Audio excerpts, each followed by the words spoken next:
After less than 24 hours after firing Adam Gase, the Jets are expected to interview Eric Bieniemy, Matt Eberflus, and Arthur Smith. Jets, Jets, Jets!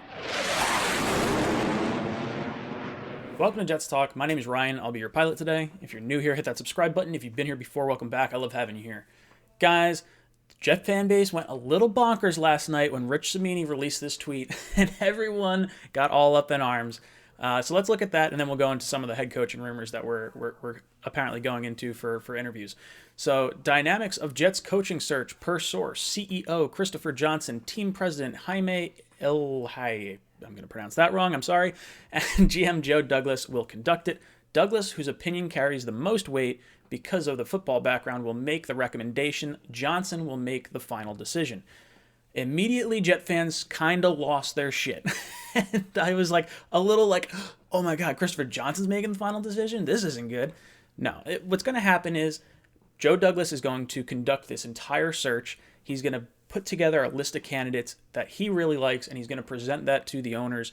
And the owners are going to sign off on the final head coaching hire. Obviously, they're the one that write the checks. So that's, anyone who writes the checks, that's going to be the guy that signs off on it. So don't be overly paranoid, Jet fans. We're going to get a good head coach. It's just, a little clickbaity from Rich Cimini over here. Another tweet that we got to see from Cimini, Connor McGovern came out of the Johnson-Douglas team meeting thinking the Jets will look for a CEO type of guy who will manage the whole team and change the culture. So this is a really big thing that I think we're going to be looking at. The Jets culture, specifically over the last 10 years, but really over the course of our entire history, we've kind of been seen as a laughingstock outside of like a few years with Pennington and the two Rex years with the championship games. And the Jets have been used as just bargaining chips in free agency to get more money from other teams. Like we've seen Kirk Cousins, Anthony Barr, Dante Hightower, just to name a few off the top of my head, of guys that have used the Jets as leverage to get more money out of their respective teams. So I think developing a culture and guys that instill a really strong work ethic and can be a CEO of the team and oversee all aspects of it, not just one side of the ball like Adam Gase was doing, where Greg Williams really oversaw the entire defensive side. Let's jump into a few of the names that have come up. The first one I want to talk about is Eric Bieniemy, the offensive coordinator for the Kansas City Chiefs. He is a very hot name among Jet fans right now because you're looking at Kansas City and you're saying, man, that offense is incredibly elite, and they are just slinging the rock all over the place. And they've done very, very well under Eric Bieniemy these last few years. A few of the things you have to be concerned about in terms of Bieniemy, and I'll link a video that I did on him up above here. He's coming from the Andy Reid coaching tree, and there's a lot of concern over who is the mastermind of that offense. And Andy Reid has had a few offensive head coaches, or a few offensive coaches go on to be head coaches, and with varying success. Pat Shurmur, Brad Childress, Doug Peterson, Matt Nagy, to name a few. And they sort of, you see pros and cons. I think Childress and Peterson have probably been the two most successful of that group. And you have to question it a little bit because that offense before Eric Bieniemy took over was ranked second in the NFL. So did he really help increase the stock of that offense? I'm not necessarily sure. The Jets actually interviewed Eric Bieniemy back in 2019, I guess now, before we hired Adam Gase, that whole coaching circuit. Unfortunately, his name always gets popped up with the whole Rooney Rule, which is where you have to interview minority coaches. He interviewed for 7 head coaching jobs previous to this, year coming around. So there's always going to be that sort of stigma in terms of, hey, is he only getting asked because of the color of his skin? I don't buy that. I think he's a really good head coach. I don't know if he's necessarily the guy I want in here for the Jets. I think that he would do well with an established quarterback. Someone like Deshaun Watson in Houston, I think, would make a ton of sense for him. The reason why I'm concerned with the quarterback development side of things with him is because when you look at the way that team is run, Andy Reid back in 2017 when Patrick Mahomes was drafted, the final game of the season when Patrick Mahomes started that last game, the entire coaching staff was told to focus on the playoffs, and then Mike Kafka, the quarterback coach since 2018, was in charge, or 2017, sorry, was in charge of actually game planning that game. So I think Kafka is the one that has developed Mahomes more so than Bieniemy, and you have to worry about like that whole aspect, because when you see Mahomes come off the field after a series of plays, he goes over to Mike Kafka first, and I think that's the guy that you'd kind of want. Reed has always backed Bieniemy, so there's a lot of influence behind him, but at the same time, they're allowing him to interview for head coaching positions, where Mike Kafka was asked to interview for offensive coordinator positions last year, and Reed blocked him.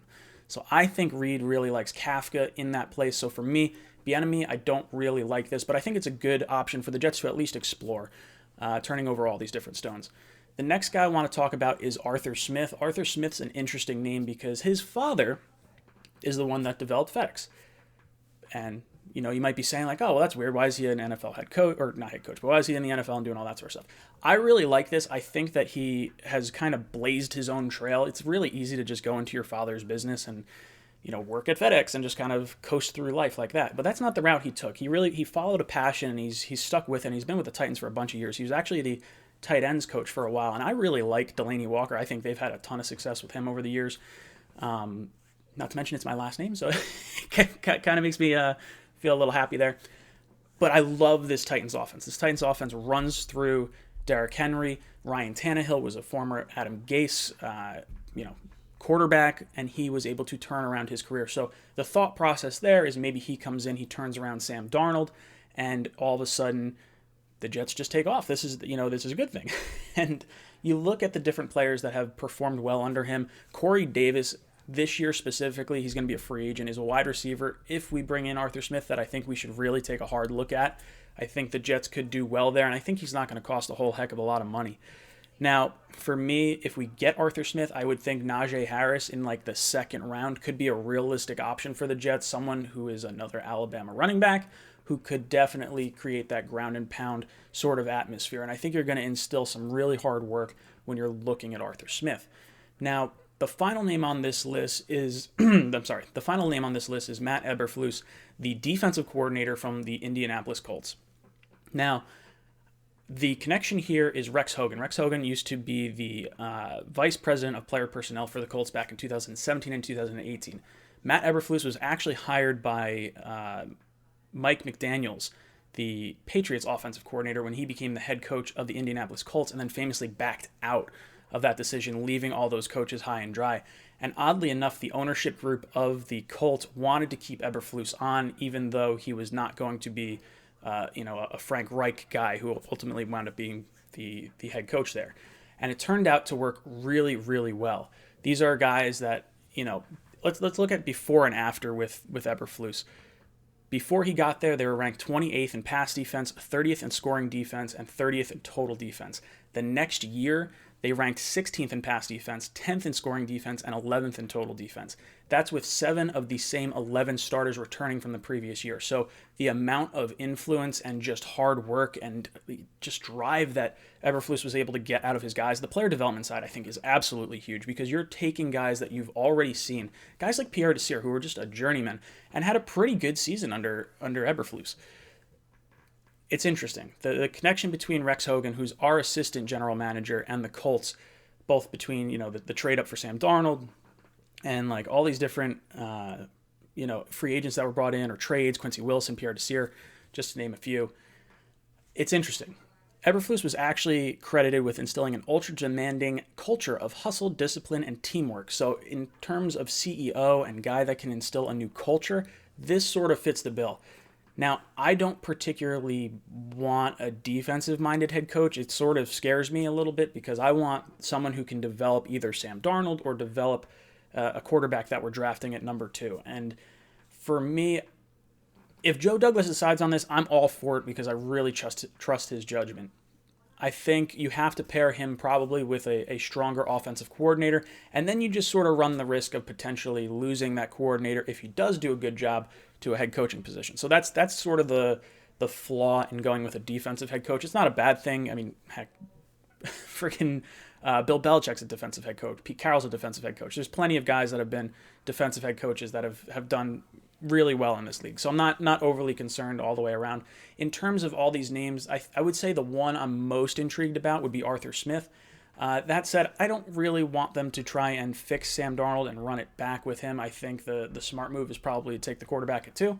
But guys, let me know what you think of these 3 names. Is there someone you like more than another? Or is there more names you hope we go out and see? I think there's going to be a lot of names over the next few days. So hey, make sure you subscribe and stay tuned here because I'm going to be going over all these different rumors throughout the offseason. Guys, let me know what you think down below in the comments. And as always, go Jets.